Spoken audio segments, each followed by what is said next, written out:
దేవునికి స్తోత్రం. మీ అందరికీ వందనాలు తెలియజేస్తుంటున్నాను.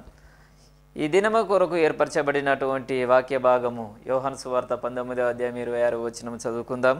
యేసు తన తల్లియు తాను ప్రేమించిన శిష్యుడును దగ్గర నిలిచి ఉండుట చూచి, అమ్మా ఇదిగో నీ కుమారుడు అని తన తల్లితో చెప్పెను.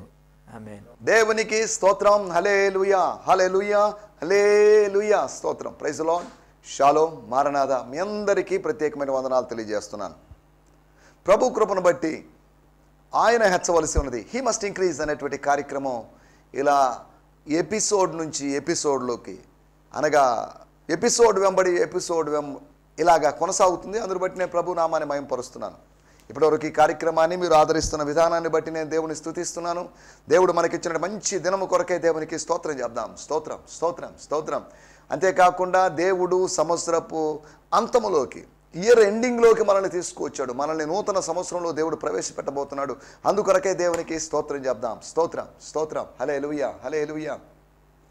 దేవుడు మనకు ఆరోగ్యాన్ని, బలాన్ని ఇచ్చి కాపాడి మన వ్యూయర్స్, శాంతి టీవీ వ్యూయర్స్ అందరినీ దేవుడు ఆశీర్వదించి వారి ప్రతి అవసరతలను దేవుడు తీర్చి వారికి చాలని దేవుడిగా ఉన్నందుకు దేవునికి స్తోత్రం చెప్దాం. స్తోత్రం, స్తోత్రం, స్తోత్రం. హల్లెలూయా, స్తోత్రం. Good morning, have a nice day. రండి, మనం ఈ సమయంలో దేవుని వాక్యాన్ని విందాం. చిన్న ప్రార్థన చేసుకుని కార్యక్రమంలో ముందుకు సాగుదాం. పరిశుద్ధుడమైన మా దేవా, మీకు వందనం చెల్లిస్తున్నాం. ఈ సమయంలో నీ పాదపీఠం దగ్గరికి, నీ కృపాసనం దగ్గరికి వచ్చాం. మేము ఎవని యొద్దకు వెళ్ళగలం ప్రభువా? నీవు తప్ప మాకెవరు లేరు. నీవే మా దిక్కు. నీవు నిత్య జీవపు మాటలు కలిగిన వాడివి.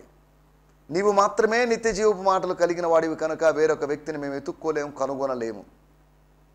మానవాళి నీకు ఆల్టర్నేటివ్గా, నీకు ప్రత్యామ్నాయంగా వేరే వ్యక్తిని చూడాలని ప్రయత్నం చేసింది. కానీ ఆ ప్రయత్నంలో వాళ్ళు విఫలమైపోయారు, వాళ్ళు కనుగొనలేకపోయారు. అలాగైతే ఉదయకాలంలో నీవు తప్ప మాకెవరూ లేరని, నీవే ఏకైక రక్షకుడివని, నువ్వు ఏకైక దేవుడివని, నువ్వే ఒక్క పురుషుడు అని, నీవే ఒక్క పెళ్లి కుమారుడు అని భావిస్తున్నాం. నువ్వు తప్ప వేరొకరు లేరు నాయన. నేను తప్ప వేరొక దేవుడు నీకు ఉండకూడదని నిర్గమ కాండములో చెప్పినట్టు 10 ఆజ్ఞలను మేము జ్ఞాపకం చేసుకుంటున్నాం. ఈ సమయంలో మిమ్మల్ని స్తుతిస్తున్నాం ప్రభా. కొంతమంది అనారోగ్యంతో, శారీరక బలహీనతలతో ఉన్నారు. వారందరినీ నజరేయుడైన యేసు నామములో స్వస్థపరచమని కోరుకుంటున్నాం. వారికి ఎటువంటి బలహీనతలు ఉన్నా కానీ మీరు దర్శించమని, శరీర రోగమైన, అది ఆత్మీయ వ్యాధి అయినా, అది మానసికమైనటువంటి రోగమైనా సరే ప్రభువా, మీరు ఉదయకాలాన్ని దర్శించమని అడుగుతున్నాం. ఈ కార్యక్రమాన్ని నెల్లూరు జిల్లాలోను, తిరుపతి జిల్లాలోను, ప్రకాశం జిల్లాలోను చూస్తున్నవారు, తెలంగాణలో చూస్తున్నవారు, వీరందరిని బట్టి మీకు వందనం చెల్లిస్తున్నాం. ఈ కార్యక్రమం ఇలా చేయడానికి మీరు సాయం చేస్తున్నందుకు మీకు వందనం చెల్లిస్తున్నాం. శాంతి టీవీ బృందం కొరకే మీకు వందనాలు. గిడియన్ మిషన్ చర్చ్ అనేటువంటి శాంతినగర్లోని సంఘం కొరకే మీకు వందనం చేయిస్తున్నాం. ఈ సమయంలో మీరు మాతో మాట్లాడండి, మమ్మల్ని దర్శించండి, మమ్మల్ని బలపరచండి. దినముల అంతమందు ఆయన తన కుమారుని ద్వారా మాట్లాడాడని మీ వాక్యంలో మేము కనుగొంటున్నాం. అలాగైతే దినముల మరింత ఎక్కువైన అంతమందు మీ దాసులమైనటువంటి అల్పులము, అయోగ్యులము, అపాత్రులమైన మీ దాసులమైన మా ద్వారా మీ ప్రజలతో మీరు మాట్లాడుతున్న విధానం కొరకే మీకు వందనం చెల్లిస్తూ, వాక్యం మీది, ప్రజలు మీ వారు, దాసుడు మీ వాడు, ఆత్మ మీది కనుక మీ నామహిమార్థమే మీ కార్యములు జరిగించుకోమని మాతో మాట్లాడమని యేసు క్రీస్తు నామములోనే ప్రార్థించి కార్యక్రమాన్ని ఆరంభిస్తున్నాం మా పరలోకపు తండ్రి. Amen, amen, amen. ప్రార్థనలో ఏకీభవించిన మీ అందరికీ ప్రత్యేకమైన వందనాలు తెలియజేస్తున్నాను. స్తోత్రం. దేవుడు ఎంతైనా గొప్పవాడు, నమ్మదగినవాడు, ప్రేమామయుడు, కరుణామయుడు. స్తోత్రం. God is good. ఆయన గుణాతిశయనంలో ప్రచురం చేయడానికే మనం ఏర్పరచబడిన వంశము, రాజులైన యాజక సమూహమై ఉన్నాం. కాబట్టి దేవుడు మనల్ని ఏర్పాటు చేసుకున్నాడు. అందును బట్టి నేను ప్రభు నామాన్ని మహిమపరుస్తున్నాను. నా దగ్గర ఒక మ్యాగజైన్ ఒకటి ఉంది. దాని పేరు ప్రవచన వాక్కు అనేటువంటి మ్యాగజైన్.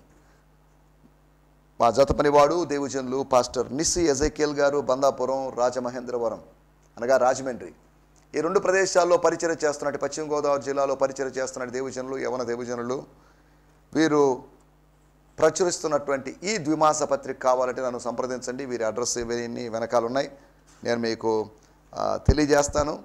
యేసు ప్రవచన స్వరం మినిస్ట్రీస్ రాజమండ్రిలో కూడా, సిటీలో కూడా వారు చక్కటి పరిచయం జరిగిస్తున్నారు. యవన దేవుజనులు, మంచి వర్షిప్ లీడర్, మంచి సింగర్. కాబట్టి ఆ యవన బిడ్డను బట్టి, ఆ యవనస్తుని బట్టి, యవన సేవకుడు బట్టి నేను ప్రభు నామాన్ని మహిమపరుస్తున్నాను. ప్రవచన వాక్కు అనేటువంటి ఈ బై మంత్లీ కొరకు మీరు నేడే సంప్రదించాల్సిందిగా కోరుతున్నాం. ఇంతకుముందు ప్రభు కృపను బట్టి పునాది అనేటువంటి మంత్లీ మ్యాగజైన్ వేసాం. అనివార్య కారణాల వలన దాన్ని ఆపేసాం. కాబట్టి ప్రవచన వాక్కు అనేటువంటి మ్యాగజైన్ని బట్టి నేను ప్రభువును స్తుతిస్తున్నాను. ప్రభు కృపను బట్టి గత నవంబర్ ఎండింగ్లో అనగా పోయిన నెలలో దీన్ని నెల్లూరులోనే మన నెల్లూరు పట్టణంలోనే ఆవిష్కరించడం జరిగింది.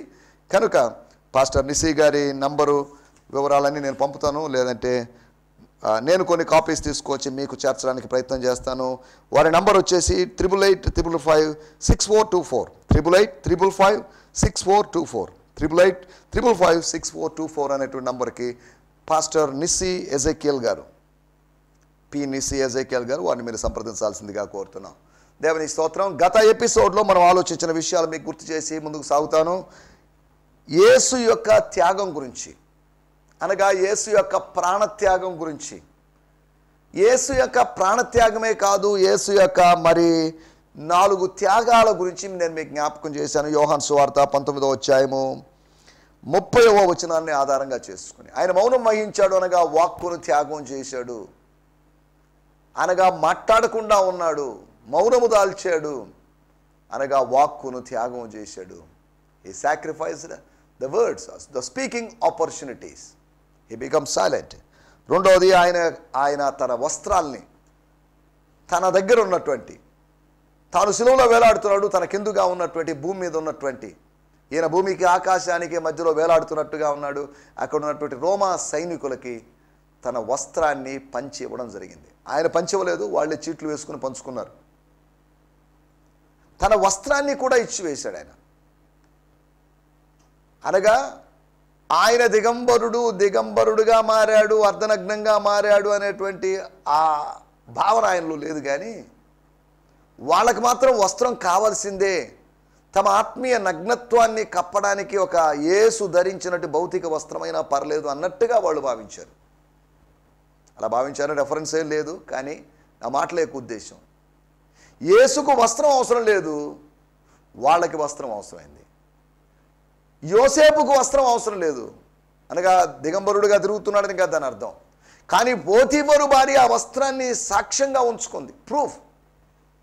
అతని మీద నేరారోపణ కొరకు మన వస్త్రాలు మన మీద నేరారోపణ కోసం వాడుతున్నాయి. చూడండి, ఏంటి ఆ డ్రెస్, ఏంటి సేవకుడైంది, ఆ డ్రెస్ అవసరమా? కలర్ డ్రెస్ అవసరమా? పలానా డ్రెస్ అవసరమా? సిల్కిష్ డ్రెస్ అవసరమా? జిగేల్ డ్రెస్ అవసరమా? సేవకులమైనటి మాబోటోళ్ళు పెద్దవాళ్ళు చేస్తే దాని గురించి ఎవరు పట్టించుకోరు. కానీ మాబోటి చిన్న సేవకులు అనబడిన వాళ్ళు ఏదైనా చేసే దాన్ని పెద్ద భూతత్వంలో చూస్తారు.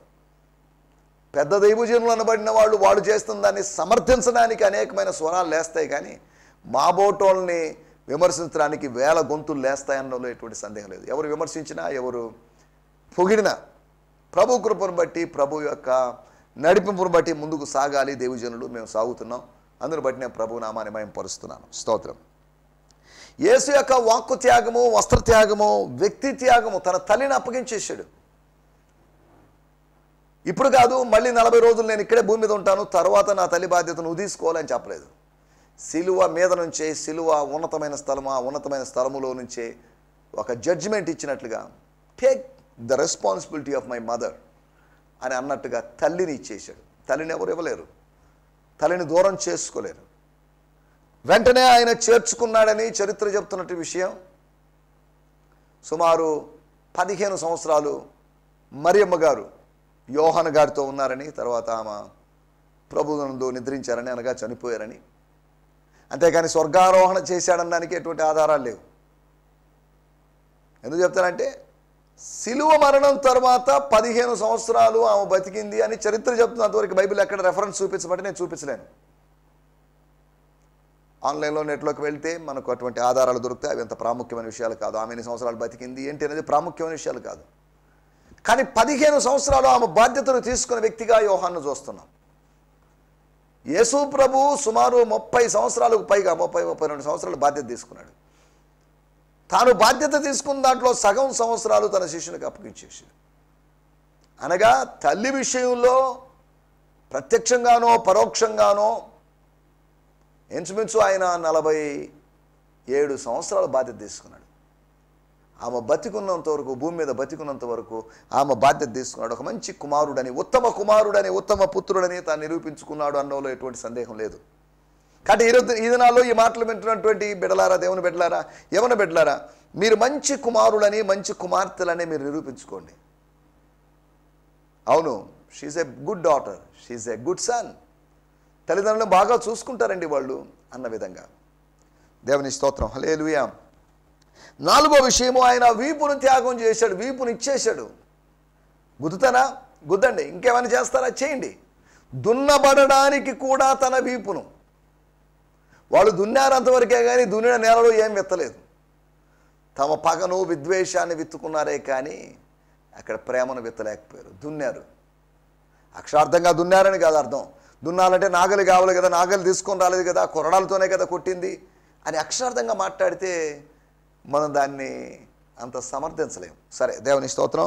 ఈ 4 త్యాగాలు, వాక్కు యొక్క త్యాగము, వస్త్రం యొక్క త్యాగము, వ్యక్తి యొక్క త్యాగము, వీపు యొక్క త్యాగం. తన శరీర భాగమైనటువంటి తన విశ్రమించేటువంటి వీపు అనగా తన విశ్రాంతి అనుభవాలను కూడా ప్రజల కోసం, పాపుల కోసం, ఆనాటి ప్రజల కోసం త్యాగం చేశాడని దీన్ని బట్టి మనం అర్థం చేసుకోవచ్చు. He sacrificed his mother, he sacrificed his garments, he sacrificed his words, he sacrificed his body, he sacrificed everything. సమస్తమును అప్పగించేశాడు. దేవుడైతే మన కొరకు తన సొంత కుమారుణ్ణి అనుగ్రహించడానికి, సాక్రిఫై చేయడానికి వెనుక తీయలేదు. ఆ కుమారుడి లోకానికి వచ్చి సమస్తమును అర్పించడానికి, ఇచ్చివేయడానికి ఆయన ఏమాత్రం వెనుకంజవేయలేదు, లేకపోతే అలక్ష్యం చేయలేదు. అనగా తండ్రి ఎలాగో తండ్రికి మించి కుమారుడు, తండ్రికి మించాను కాదు, తండ్రితో సమానుడైనట్టు కుమారుడు. కానీ జనరల్గా చెప్పుకుంటూ వస్తే తండ్రి చేసిన దానికన్నా కుమారుడు ఎక్కువ చేశాడు. అదేంటంటే ఎలా చేస్తాడు? వాళ్ళిద్దరూ సమానం అంటున్నారు కదా. అవును, ఈ భూలోకంలో ఉన్నప్పుడు మనుషుల్ని అప్రోచ్ అయ్యాడు కాబట్టి ఆయన చేసిన పనులు ప్రపంచం గుర్తుపెట్టుకుంది. తండ్రి చేసిన పనులు తండ్రి కుమారుని ద్వారా పనిచేశాడు, కుమారుడు పరిశుద్ధాత్మ ద్వారా పనిచేశాడు, తండ్రి పరిశుద్ధాత్మ ద్వారా పనిచేశాడు, కుమారుడు మరియు పుత్రుడు మరియు పరిశుద్ధాత్మ ద్వారా ఆయన పనిచేశాడు. అనగా మన దేవుడు పనిచేస్తున్నాడు. He's working God, he's not lazy God, he's not sleeping God, he's not dead God. ఆయన పనిచేసేటువంటి దేవుడు, క్రియాత్మకమైనటువంటి దేవుడు, innovative God and working God. నా తండ్రి ఇదివరకే పని చేస్తున్నాడు అనే మాటను మనం యోహాను సువార్త 5వ అధ్యాయంలో చూడగలం. మా తండ్రి అక్కడెక్కడో ఉన్నాడు కాబట్టి, అదృశ్యంగా ఉన్నాడు కాబట్టి ఆయన పని చేయడం లేదు, నేను మాత్రమే. ఎక్కడుందన్నమాట? స్తోత్రం, స్తోత్రం. యోహాను సువార్త 5వ అధ్యాయము 84వ పేజీ 17వ వచనం. అయితే యేసు, నా తండ్రి ఇది వరకే పని చేయుచున్నాడు, నేనును పని చేయుచున్నానని వారికి ఉత్తరం ఇచ్చాను. నా తండ్రి పని చేస్తున్నాడు కాబట్టి నేను పని చేస్తాను. ఆయన విశ్రమించడు, నేను విశ్రమించడు. ఆయన నేను విశ్రమించినప్పుడు పరిశుద్ధాత్ముడు కూడా విస్తరించడు. త్రిత్వంలోని ముగ్గురు విరామం ఎరుగక, విశ్రాంతి తీసుకోక వారు పనిచేస్తున్నారు. వాళ్ళకి విశ్రాంతి యొక్క అవసరం లేదు. విశ్రాంతి దినం మానవునికే కానీ దేవునికి విశ్రాంతి దినం అవసరం లేదు. దేవుని స్తోత్రం, హల్లెలూయా. కారణం ఏంటి? అలసిపోయేవాడు కాదు, సొమ్మసిల్లిపోయేవాడు కాదు. కాబట్టి గత ఎపిసోడ్లో మనం వీటి గురించి ఆలోచించాం. మన సమయం కొద్దిగా ఉంది, ఇంకొక 13-14 నిమిషాలు మాత్రమే సమయం ఉంది కనుక మన దేవుని వాక్యాన్ని ఆలోచించాలి. మీ ప్రార్థనా విషయాలు దయచేసి నాకు పంపించండి. మీ కొరకు ప్రత్యేకంగా ప్రార్థన చేస్తాం. జనవరి నెల 2వ తేదీ నుంచి 8వ తేదీ వరకు వచ్చే సంవత్సరం అనగా 2023వ సంవత్సరంలో 7 రోజులు, 6 లేకపోతే 7 రోజులు ఉపవాస కూడికలు మా స్థానిక మందిరంలో నిర్వహిస్తున్నాం. కనుక మీ ప్రార్థనా విషయాలు దయతో పంచుకోవాల్సిందిగా కోరుతున్నాం. వాట్సాప్ ద్వారా, లేదు అంటే ఎస్ఎంఎస్ల ద్వారా, లేదంటే ఫోన్ కాల్స్ ద్వారా, వాయిస్ మెసేజ్ కావచ్చు, ఇటువంటి వాటి ద్వారా మీ ప్రేయర్ రిక్వెస్ట్ పంపించాల్సిందిగా మిమ్మల్ని ప్రేమపూర్వకంగా కోరుతున్నాం. దేవుని స్తోత్రం, హల్లెలూయా. ఈ సమయంలో మన దేవుని వాక్యాన్ని ధ్యానించుకుందాం. మన ధ్యానం నిమిత్తమై యోహాను సువార్త 19వ అధ్యాయము 26వ వచనము. Gospel according to John 19th chapter verse 26. స్తోత్రం, స్తోత్రం. యేసు తన తల్లియు తన ప్రేమించిన శిష్యుడు దగ్గర నిలిచి ఉండుట చూచి, అమ్మా ఇదిగో నీ కుమారుని తన తల్లితో చెప్పాను. తర్వాత శిష్యుని చూచి, ఇదిగో నీ తల్లి అని చెప్పాను.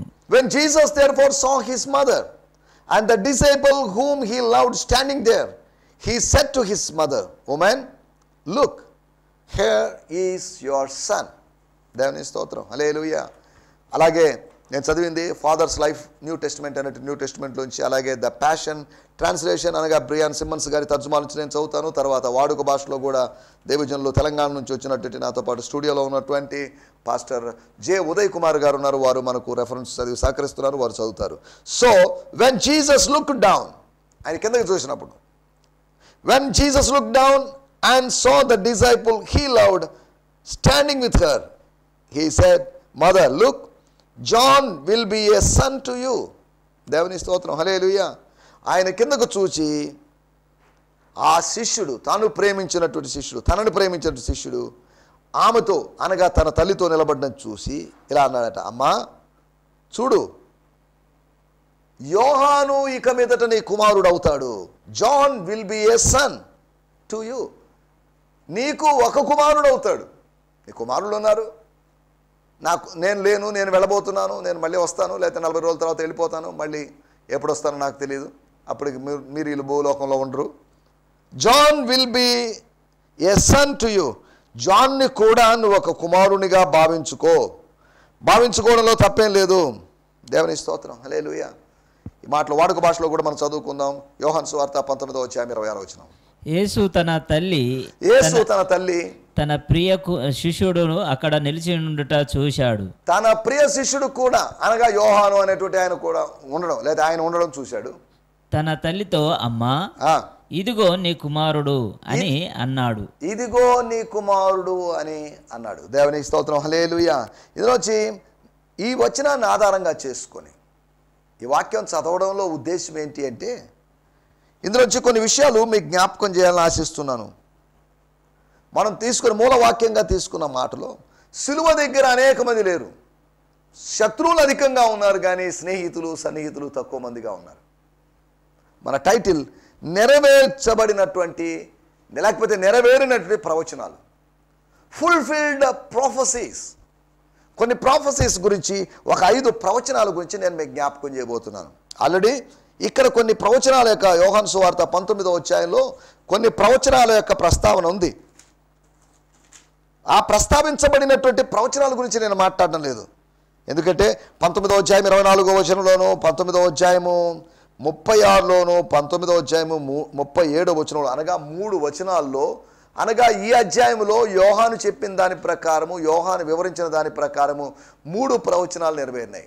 3 మాత్రమే నెరవేరాయని కాదు దాని అర్థం. ఇంకా నెరవేరినటువంటి, ఎవరో ఒక దైవజనులు చెప్పిన మాట, యేసు ప్రభు సిలువ వేయబడిన రోజు సుమారు 25కు పైగా, లేకపోతే 25 ప్రవచనాలు నెరవేరినాయి అని చెప్పాడు. ఒక్కరోజే, on a single day 25 prophecies were fulfilled. Jesus fulfilled 25 prophecies. దేవుని స్తోత్రం, హల్లెలూయా. ప్రవచనాలకు ఎంత ప్రాధాన్యత ఇచ్చాడో ప్రభు అర్థం చేసుకోవాలి. నేను చనిపోతున్నాను, ఎంత బాధ అనుభవిస్తున్నాను, ప్రవచనాలు నెరవేరితే ఏంటి, నెరవేరకపోతే ఏంటి అని నేను ఆలోచించలేదు.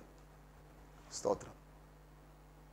ఇక్కడ కూడా ఆయన నెరవేర్చినా లేకపోతే టోటల్గా నెరవేరినటువంటి, ఒక్కరోజే నెరవేరంటే కొన్ని ప్రవచనాల గురించి నేను మీకు జ్ఞాపకం చేయబోతున్నాను. మొట్టమొదటి మాట యోహాను సువార్త 19వ అధ్యాయము 10వ వచనంలో రాయబడిన మాట. పిలాతు నాతో మాట్లాడవా, నిన్ను విడుదల చేయుటకు నాకు అధికారం కలదని, నిన్ను సిలువ వేయుటకు నాకు అధికారం కలదని నువ్వు ఎరగవా అని ఆయనతో అనెను. ఇక్కడ మౌనంగా ఉన్నాడు. యేసు యొక్క మౌనాన్ని మనం చూస్తున్నాం.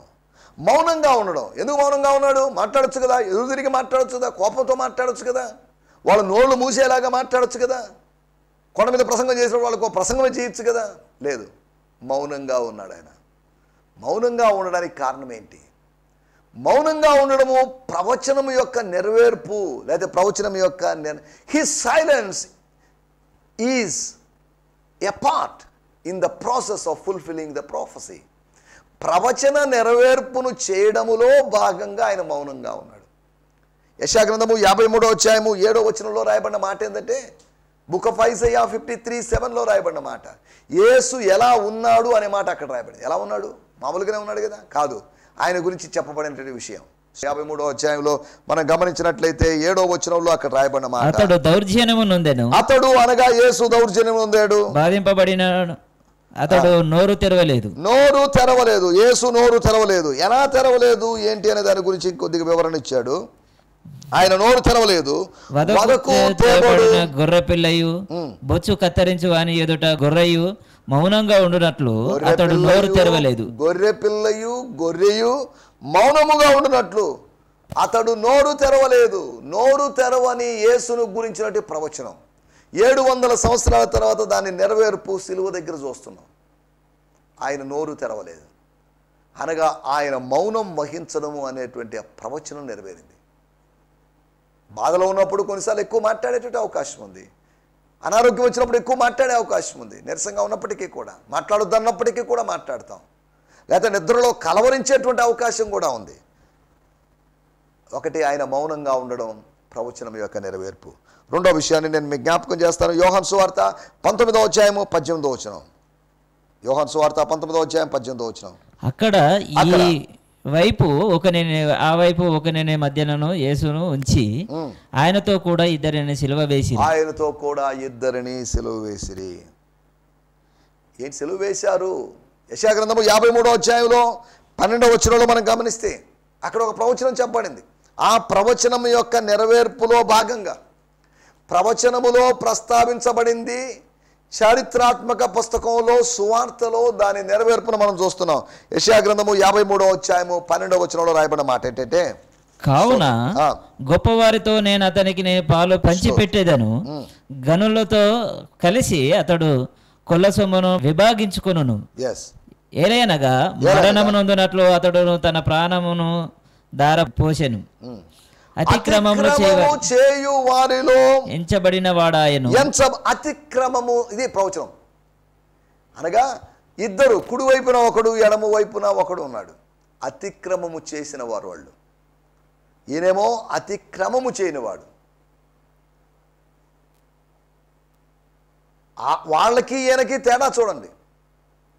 వాళ్ళు పాపులు, వాళ్ళు దొంగలు, వాళ్ళు నేరస్తులు. వాళ్ళ గురించి చెప్పుకోవాల్సిన మాట అది. కానీ అతిక్రమము చేయు వారిలో ఆయన ఒకడుగా ఎంచబడ్డాడు. He was considered as one of the transgressors, or he was considered as a transgressor. నేరము చేసిన వానిగా అపోస్తలుడైన పౌలు చెప్పిన మాట ఈ సందర్భంలో గుర్తు చేస్తాను. 2వ తిమోతి పత్రిక 2వ అధ్యాయం. తిమోతి చూడు, ఏదో నేరస్తున్నట్టు నన్ను బంధించేశారు. ఈ సంఖ్యలు ఏంటి, ఈ బొండలు ఏంటి, అసలు ఏంటి, ఈ జైలు ఏంటి, వాట్ ఈస్ దిస్? పౌలుకే అటువంటి ఫీలింగ్ ఉంది. మనకు కూడా అటువంటి ఫీలింగ్స్ ఉంటాయి. మనం ఏం తప్పు చేస్తే ఇలా విమర్శిస్తున్నారు, ఏం తప్పు చేస్తే ఇలా తిడుతున్నారు, ఏం తప్పు చేస్తే మన గురించి ఇలా నెగిటివ్ ప్రాపగాండా చేస్తున్నారు. దేవుని స్తోత్రం. రెండో విషయాన్ని, ఆయన ఎంచబడ్డాడు. పరిశుద్ధుడిగా ఎంచబడ్డాడని కాదు, రక్షకుడిగా ప్రకటించబడ్డాడు, విశ్వసించబడ్డాడు, నమ్మబడ్డాడు. కానీ ఆయన ఎంచబడింది చూడండి, నేరస్తుల్లో ఒకనిగా ఎంచబడ్డాడు. ప్రవచనం యొక్క నెరవేర్పును మనం చూస్తున్నాం. మూడో విషయాన్ని నేను మీకు జ్ఞాపకం చేస్తాను. యోహాను సువార్త 19వ అధ్యాయము 26వ వచనంలో రాయబడింది. మన మూలవాక్యం కనుక చదువుకోవాల్సిన అవసరం లేదు. కానీ లూకా సువార్త 2వ అధ్యాయము 35వ వచనంలో రాయబడిన ప్రవచనం, ఆ ప్రవచనం యొక్క నెరవేర్పే అనగా సిమియోన్ అనేటువంటి ప్రాఫెట్ చెప్పినటువంటి ఆ ప్రవచనం యొక్క నెరవేర్పు మనం చూస్తున్నాం. లూకా సువార్త 2వ అధ్యాయము 35వ వచనం. మరియు నీ హృదయములోనికి ఒక ఖడ్గమును దూసుకొని పోవునని ఆయన తల్లి అయిన మరియతో చెప్పెను. స్తోత్రం. A painful sword will one day pierce your inner being, for your child will be rejected by many in Israel. A painful sword అనగా ఒక బాధాకరమైనటువంటి పెద్దదైనటువంటి ఒక ఖడ్గం ఒకరోజు నీ హృదయాన్ని పొడుస్తుంది, హృదయాన్ని గుచ్చుతుంది అనగా మరియ గాయపరచబడడం గురించినటువంటి ప్రవచనం. మరియ ఇంతకుముందు గాయపరచబడడం గురించి కాదు, సిలువలో తన కుమారుని సాన్నిధ్యంలో తన కుమారునికి దిగువ నిలబడినటువంటి తల్లి, అరే ఇది ఎందుకు జరిగింది, ఈ హృదయ వేదన ఏంటి, సొంత కుమారుడు ఇలా కావడం ఏంటి అనేటువంటి భావన. మూడవది ఆమె యొక్క గాయాన్ని గురించి, గాయపరచడం గురించినటువంటి ప్రవచనం నెరవేరింది. నాలుగో విషయం, యోహాను సువార్త 19వ అధ్యాయం 29వ వచనం. అక్కడ మనం గమనిస్తే 19వ అధ్యాయం 29వ వచనం. స్తోత్రం. చెరకుతో నిండి ఉన్న ఒక పాత్ర అక్కడ పెట్టబడినను గనుక వారు ఒక స్పంజి చెరకుతో నింపి హిసోపుకు తగిలించి ఆయన పొడకకు తగిలించి ఆయన నోటికి అందించిరి. కీర్తన గ్రంథం 69వ అధ్యాయం 21వ వచనంలో మనం గమనిస్తే యేసు ప్రభువును గురించినటువంటి మెస్సియానిక్ కీర్తనలో అక్కడ రాయబడిన మాట మనం గమనిస్తే 22వ కీర్తన మరియు 69వ కీర్తనలో యేసు ప్రభు యొక్క శ్రమానుభవాల గురించి రాయబడింది. 69వ కీర్తన 21వ వచనంలో రాయబడిన మాట, వారు చేదును నాకు ఆహారముగా పెట్టి చేదును నాకు ఆహారంగా పెట్టారు. మాధుర్యాన్ని కాదు, మధురమైన దాన్ని కాదు, చేదును ఆహారంగా పెట్టారు. అప్పుడు చిరకను త్రాగనిచ్చిరి. నాకు దప్పికైనప్పుడు, నేను దాహం కొన్నప్పుడు నాకు చిరకను. ఆ ప్రవచనము ఇక్కడ నెరవేరడాన్ని మనం చూస్తున్నాం. 4వదిగా 5వ మాట చెప్పి నేను ముగించేస్తాను. యోహాను సువార్త 19వ అధ్యాయము 39వ వచనంలో రాయబడిన మాట, స్తోత్రం, ఆయన చనిపోయాడు అనగా మృతి చెందాడు. స్తోత్రం. ఏం జరిగింది అక్కడ? స్తోత్రం. వారు వచ్చి అనగా అరిమతయి, యోసేపు, నికోదేము వచ్చి బరియలు చేశారు, ఫ్యూనరల్ కార్యక్రమం చేశారు. అనగా ధనవంతులైన వారితో పాటు ఆయనకు సమాధి ఏర్పాటు చేయబడింది. తన సొంత సమాధి కాదు, కానీ లేఖనాల్లో రాయబడింది. యెషయా గ్రంథము 53వ అధ్యాయము 9వ వచనంలో చెప్పబడిన ప్రకారం అతడు మరణమైనప్పుడు భక్తిహీనులతో అతనికి సమాధిని నియమింపబడెను. భక్తిహీనులతో, ఇందాక అతిక్రమము చేయువారులతో, ఇప్పుడు భక్తిహీనులతో. ధనవంతుని యొద్ద అతడు ఉంచబడెను. అతడు ఉంచబడెను. ధనవంతుని యొద్ద లేదా ధనవంతుల యొద్ద, ధనవంతుడైనటువంటి అరిమతయి యోసేపు వద్ద. అతడు ధనవంతుడని చరిత్ర చెప్తుంది. కారణం ఏంటి?